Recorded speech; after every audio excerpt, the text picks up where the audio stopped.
It was interesting to hear of the talk from my Russian colleague about the independent investigations and the importance of them, because this entire Security Council decided on what the joint investigative mechanism would be and decided what it would do, and it was actually voted on unanimously. And the joint mechanism came back and said that the Syrian government committed chemical weapons acts against their own people 3 different times. But somehow now we don't like what the joint investigative mechanism does. Having said that, I will say in the life of the United Nations, there are times when we are compelled to do more than just talk. There are times we are compelled to take collective action. This Security Council thinks of itself as a defender of peace, security, and human rights.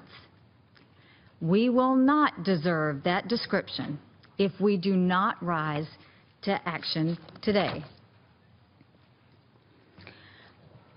Yesterday morning, we awoke to pictures, to children foaming at the mouth, suffering convulsions, being carried in the arms of desperate parents. We saw rows of lifeless bodies, some still in diapers, some with visible scars of a chemical weapons attack. Look at those pictures.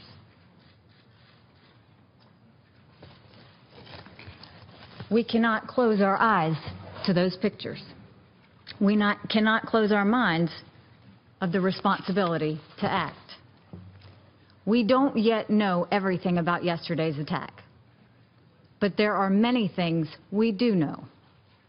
We know that yesterday's attack bears all the hallmarks of the Assad regime's use of chemical weapons. We know that Assad had used these weapons against the Syrian people before. That was confirmed by this council's own independent team of investigators.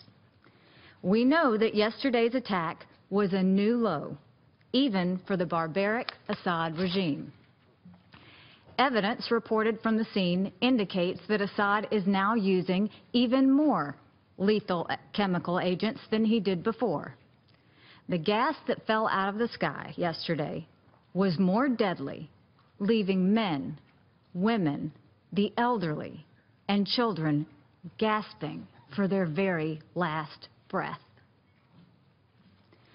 And as first responders, doctors, and nurses rushed to help the victims, a second round of bombs rained down. They died in the same slow, horrendous manner as the civilians they were trying to save. We all also know this. Just a few weeks ago, this council attempted to hold Assad accountable for suffocating his own people to death with toxic chemicals. Russia stood in the way of this accountability. They made an unconscionable choice. They chose to close their eyes to the barbarity.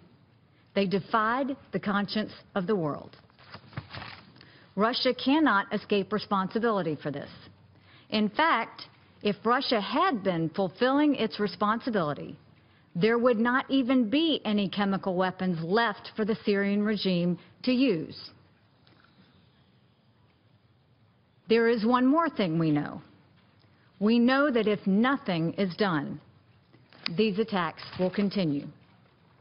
Assad has no incentive to stop using chemical weapons as long as Russia continues to protect his regime from consequences. I implore my colleagues to take a hard look at their words in this council. We regularly repeat tired talking points in support of a peace process that is regularly undermined by the Assad regime. Time and time again, Russia uses the same false narrative to deflect attention from their allies in Damascus. Time and time again, without any factual basis, Russia attempts to place blame on others. There is an obvious truth here that must be spoken. The truth is that Assad, Russia, and Iran have no interest in peace. The illegitimate Syrian government, led by a man with no conscience, has committed untold atrocities against his people for more than 6 years. Assad has made it clear that he doesn't want to take part in a meaningful political process. Iran has reinforced Assad's military, and Russia has shielded Assad from UN sanctions. If Russia has the influence in Syria that it claims to have, we need to see them use it. We need to see them put an end to these horrific acts. How many more children have to die before Russia cares? The United States sees yesterday's attack as a disgrace at the highest level, an assurance that humanity means nothing to the Syrian government. The question members of this council must ask themselves is this: if we are not able to enforce resolutions preventing the use of chemical weapons, what does that say for our chances of ending the broader conflict in Syria? What does that say of our ability to bring relief to the Syrian people?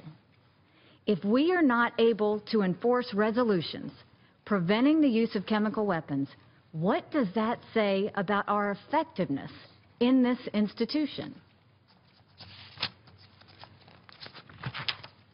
If we are not prepared to act, then this council will keep meeting month after month to express outrage at the continuing use of chemical weapons, and it will not end. We will see more conflict in Syria.